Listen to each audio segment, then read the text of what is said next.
Gaachana jajjabaa ofiin itti fannu. Gaachana Islaamaa. Sagantaa kana keessatti gaafilee aduwwii musliimaa yeroo hedduu irra deddeebi'anii gaafachuudhaan musliimoota ittiin dhamaasuu fedhaniif deebisaa quubsaa hayyoonni Islaamaa deebisan afaan Oromootti hiiknee isiniif dhiheessina. Gaachana Islaamaa. Gaachana jajjabaa ofiin itti fannu. Karaa lafaa irni waliin barsiifannu.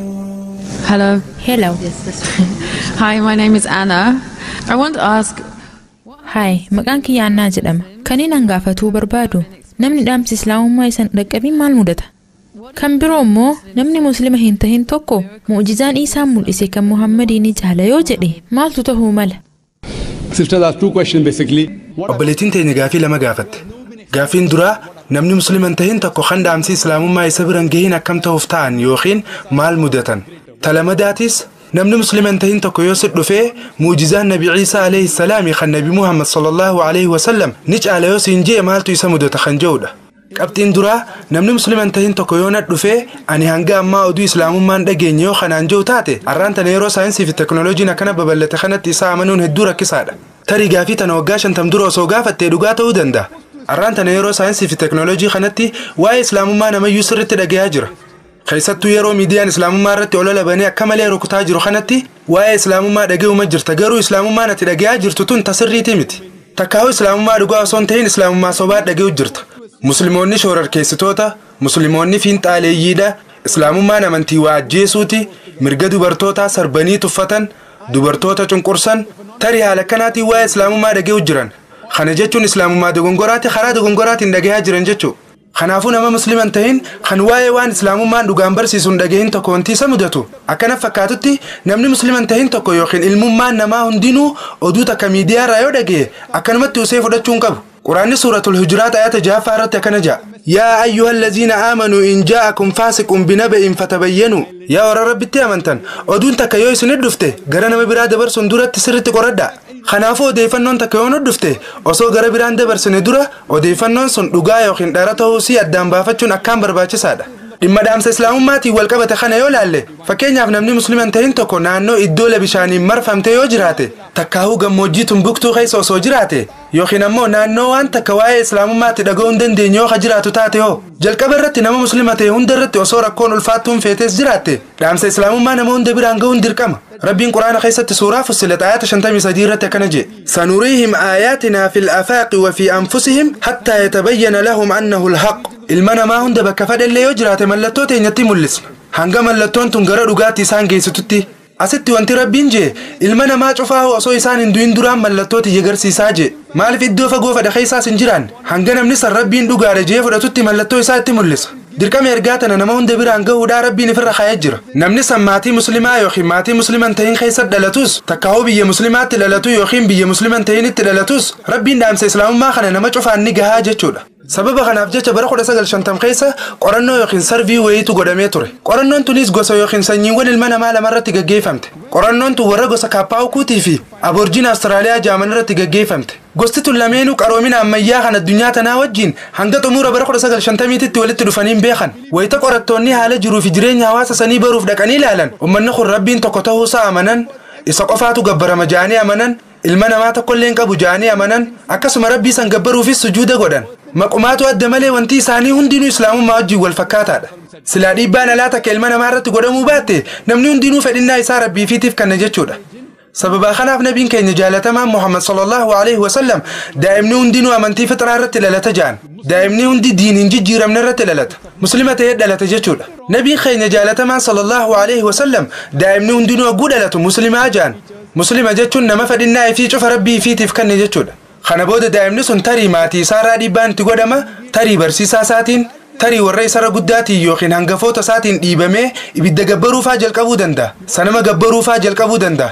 Akkasumas tarii karaa qajeelaa irraa maquu danda'a. Kanaaf hogguu namni muslima hin tahin tokko Islaamummaa fudhatu jecha deebi'ee yookiin riivarti jedhu fayyadamna. Muslima ta'ee dhalatee muslima ture. Boodarra gara amantii dogongoraa kan biraatti jijjiirame. Achiin ammaas gara amantii jalqabaa sanitti deebi'e. Amantiin sanis Islaama jechuudha. Kanaafuu jechi sirrii jecha amantii isaatti deebi'e yookiin riivarti jedhu kana jechuudha. Gara gaafii teetitti hogguun deebi'u daa'imni hundinuu Fakkeenyaaf daa'ima sadii fudhattee tokko kan kiristaanaaf dhalate, tokko kan hinduuf dhalate, tokko immoo kan yahudaaf dhalate. Ijoollee tanneen sadeenuu dhiibbaa qaama biraa yookiin dhiibbaa alaarraa adda fooyitii guddisi. Yeroo isaan guddatan haalli jiruu fi jireenya isaanii akkami jettee yoo halaaltu taate karaan isaan irra jiran islaamummaa qofa ta'uu hubatta. Eega dhiibbaan alaa itti dhufeen booda kan jallatanii waan dogongoraa gabbaruudhaan ilaalchaa fi yaadota dogongoraa akka qabaatan taasifaman. Haalli kun karaa saayinsiitiinis mirkaneeffamee jira. Dabalataan obboleettii tiyya gaafii teeta lammaffaatti hogguu dhufnu ammoo gaafiin teeta lamadaa namni tokko kan waa'ee islaamummaan beekne Ciisaa muujizaa jabduu hojjete jedhee yoo yaade kami. Iyesuus Kiristoos nageenyi irraa jiraatu muujizaa mul'isuu isaatti anis ni amana. Garuu obboleettii tiyya muujizaa waan dhugaa fi dhara itti adda baafannuu miti. Yoo Nabi Ciisaa alayhi salaam itti amantu taate akkasumas waan inni kitaaba qulqulluu keessatti dubbate yoo laalte wangeela Maatiyos boqonnaa 24 lakkoofsa 24 irratti Iyesuus nageenyi irraa jiraatu akkana jedhe. Kiristoos kijibaa hedduu fi nabiyyoota sobaa hedduutu dhufuuf jiraata. Isaanis muujizaa fi ajaa'iba hedduu mul'isuudhaan nama hedduu sobuu danda'an. Inumaatu yoo danda'ame nama hayyuullee sobuu danda'an. Akka dubbii tanaatti Iyesuus muujizaan qoftiin waan dhugaa fi dhara ittiin addaan baafannuu mitii jechaa jira. Kiristoos sobaa hedduu fi nabiyyoonni kijibaa hedduun dhufuu danda'an. Muujizaa fi ajaa'iba mul'isanii nama soban. Yoo danda'ame ammaas nama hayyuudha jedhamullee sobuu danda'an. Kanaaf jecha Ciisaan alayhi salaami muujizaan waan dhugaa fi dhara ittiin addaan baafannuu miti jechaa jira jechuudha. Muujizaan nama tokko gooftaa godhuu hin dandeessu. Muujizaan nama tokko olaanaa godhuus hin dandeessu. Sababni isaa muujizaa yookiin raajiin hundi kan nabiyyoota hundaan hojjetaman hundinuu rabbii tokkichaan hojjetaman. Muujizaan hundinuu jechuudha. All the miracles done by Moses. Muujizaa Muusaan hojjetame hunda kan akka bishaan galaanaa bakka lamatti addaan muruudhaa ammaas wayita ulee darbu gara bofaatti jijjiiramuun kun hundinuu waan rabbiin hojjete. Muujizaan hundinuu kan Ciisaan alayhi salaam yookiin Iyesuus Kiristoos nageenyi irraa jiraatu hojjete hundinuu dalagaa rabbiiti. Haaluma wal fakkaatuun kan Nabi Muhammad sallallahu alayhi wasallam raawwatanis kan akka ji'a bakka lamatti kutuu kun hundi waan rabbiin dalagamee jechuudha. Ani wanti niin si himuu barbaadu amantii kiristaanummaan ala jiran keessaa Iyesuus Kiristoositti amanuu kan dirqama godhe islaamummaa qofa. Muslimni tokko Ciisatti amanu malee muslima dhugaa ta'uu hin danda'u. We believe that he was one of the mightiest messengers of Almighty God. Nuti inni ergamtoota jajjaboo rabbii keessaa tokko ta'uu isaatti ni amanna. Inni masaayaa takkaa'uu Kiristoos ta'uu isaa ni amanna. Haala ajaa'ibaatiin qunnamtii dhiiraatiin malee dhalachuu isaa ni amanna. Inumaa dhimma kana kiristaanonni ammayyaa ni morman. Fedhii rabbiitiin du'aa fayyisuu isaa ni amanna. Fedhii rabbiitiin ummata qaroo malee dhalatanii fi kanneen qumaaxaa turan fayyisuu isaattis ni amanna. Haala kanaan kiristaanaa fi muslimni walii galla. Haa ta'u malee namni tokko eega kana ta'e bakki itti adda bahan eeysaa jee gaafachuu ni danda'a. Bakki itti adda baanu kiristaanonni hedduun isaanii Iyesuus Kiristoos gooftaadha jedhanii amanan. Iyesuus Kiristoos aangoo rabbummaa himatee jedhanii amanan. Garuu dhugaan jirtu yoo kitaaba qulqulluu dubbifte hima qaceelaa kan shakkii hin qabne guutuu kitaaba qulqulluu keessatti bakka Iyesuus Kiristoos arraba isaatiin ani gooftaadha yookiin na gabbaraa jee harkachuu hin dandeessu. Obboleettii kitaaba qulqulluu keessa maxxansa kamiyyuu haa ta'u bakka Iyesuus Kiristoos arraba isaatiin hima mamii hin qabneen hima shakkii hin qabneen ani gooftaadha yookiin ammoo ana na gabbaraa joo yoo nagarsiiste ani arraan tana kiristaanummaa fudhachuuf qophiidha. In fact, garuu dhugaan jirtu yoo kitaaba qulqulluu dubbifte Iyesuus Kiristoos wangeela Yohaannis boqonnaa 14 lakkoofsa 28 irratti abbaan kiyya na caala jee dubbate. Wangeela Yohaannis boqonnaa 10 lakkoofsa 29 irrattis abbaan kiyya waa hunda caala. Wangeela Maatiyos boqonnaa 12 lakkoofsa 28 irrattis ani hafuura rabbiitiin shayxaana baasa. Wangeela Luuqaas boqonnaa 11 lakkoofsa 20 irrattis ani quba rabbiitiin shayxaana baasa. Wangeela Yohaannis boqonnaa 5 lakkoofsa 30 irrattis ani firraa ka'ee waaniin hojjedhu takka illee hin qabu. Waaniin dhagaheen murteessa murteen tiyyaas tahaqaati. Sababni isaa ani fedhii tiyyan barbaadu fedhinnaa rabbii olaaneetiin barbaadu. I with the finger of God cast out devil. Gospel of John chapter number 5 verse number 30. I can of my own self do nothing. Namni an fedhinnaa tiyyaa miti fedhinnaa rabbii olaaneetiin barbaadaa yoo hajuu taate namni san muslima jechuudha. Kanaaf Iyesuus Kiristoos nageenyi irraa jiraatu muslima ture jechuudha. Takkaatillee ani aangoo rabbummaatiin qabaa jee hin dubbanne. Akkasuma takkaa ani rabbii ifiin hin jenne ifaan ifatti dubbatee jira jechuudha. Wangeela Yohaannis boqonnaa 14 lakkoofsa 24 irratti ifaan ifatti dubbatee jira. Dubbiin amma dhagahaa jirtan tun jecha kiyyaa miti garuu dubbii abbaa kiyya kana ergeeti. Wangeela Yohaannis boqonnaa 17 lakkoofsa 3 irrattis jireenyi barabaraatis isa kana. Inninis si waaqa dhugaa tokkichaa fi Iyesuus Kiristoos isaati ergite san beekuudha. Dirree bahee Iyesuus Kiristoos ergamaa ta'uu isaa dubbachaa jira. Wangeela Maatiyos boqonnaa 19 lakkoofsa 16 hanga 18 irratti namni tokko gara Iyesuus Kiristoos dhufee waa gaafate. Yaa barsiisaa gaarii dalagaa gaarii akkam yoon hojjedheen jiruu zalaalam harkachuu danda'a jee gaafate. Iyesuus Kiristoosis maaliif anaan gaarii jettee na yaamtaa jeen. Inumaa God G-O-D gooftaa jechuu dhiisiiti. Good G-O-O-D gaarii kanaa maaliif naan jettaa jeen jechuu. gooftaa jechuu dhiisiti gaariidha jechuu kanaawu maaliif naan jettaa jeen jechuu kanaafuu gaariin jiru tokko qofa inninis abbaa kiyya kan samii keessa jiru qofa jee deebiseef kanaaf namni jireenya zalaalan barbaadu tokko seera kana dalagaarra oolchuu qaba Iyesus Kristos yoo jiruu zalaalan barbaaddan takkaahu yoo jannata seenuu barbaaddan ani gooftaa ta'uu kiyyatti amanaan jenne badii isin hojjettaniifis masqala irratti du'uu kiyya amanaa isiniin hin jenne yoo jireenya zalaalan barbaaddan yoo jannata seenuu ka barbaaddan taate ajajoota jiran dalagaarra oolchaa jee kitaaba hojii ergamtoota boqonnaa 2 lakkoofsa 22 irratti yaa warra Israa'el dubbii tana dhageeyaa akkuma isinuu beektan Iyesus namni Naazreet nama waaqni karaa isaatiin baasa raajii fi mallattoo adda addaa tan inni isin jidduutti hojjeteen isinii filate waan kanaaf isinuu ragaadha maal jee Iyesus warra Naazreet nama gooftaadhaan isin keessaa filame nama gooftaadhaan isin keessaa filame nama kan Rabbiin ajaa'iba raajii fi mallattoo isaa karaa isaatiin isin jidduutti raawwate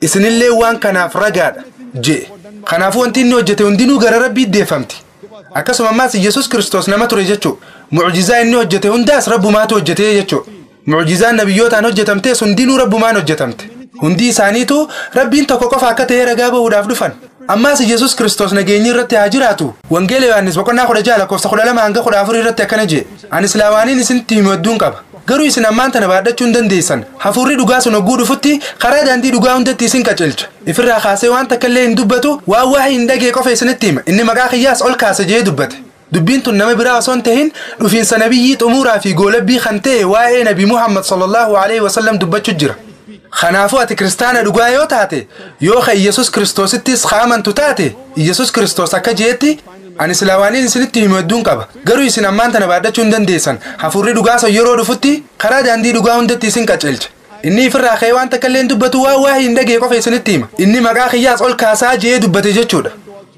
dubbiin tun nama biraa osoo hin tahin dhufiinsa nabiyyii xumuuraa fi goolabbii kan ta'e waa'ee nabi Muhammad sallallahu alaihi wasallam dubbachaa jira kanaafuu ati kiristaana dhugaa yoo taate nabiyyii xumuuraa fi goolabbii kan ta'e nabi Muhammaditti sallallahu alaihi wasallam amanuu qabde jechuudha deebisaasiif deebiseetiin jira jeetiin abdadha Assalamu alaikum. I just want to tell Dr. Zakir. Assalamu alaikum Dr. Zakir.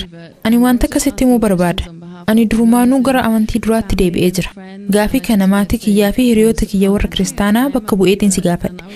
Wantiin jechuu danda'u subhanallah la ilaha illallah. Say, subhanallah and la ilaha illallah.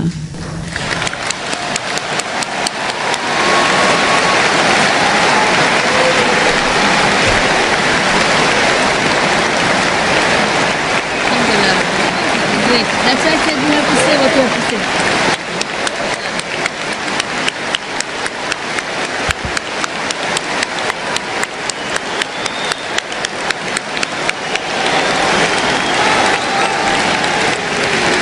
Welcome to the religion of peace. obboleettii gara amantii nagaa baga nagaan dhufte rabbiin keenya mindaa gaarii fi jannataa siif haa heeru rabbiin subhaanahu wa ta'ala akkasi qajeelchu du'aayin siif godha And may Allah subhanahu wa ta'ala guide you.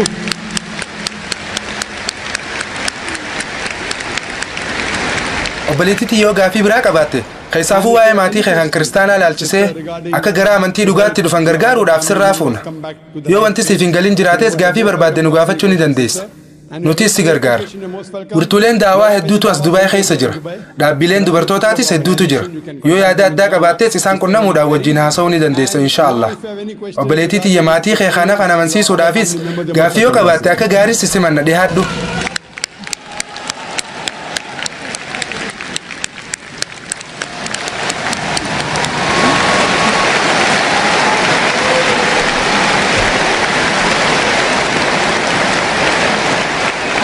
That's why I said you have to say what you have to say. Ifaan golgolooyne ka dukkana mooyuu ilaahin nuuf ibsee ka hundaa dandayuu akka dharri cabdee dhugaaniif abbayuu nuura alhudaan ifee rabbiin nuuf haa kaayuu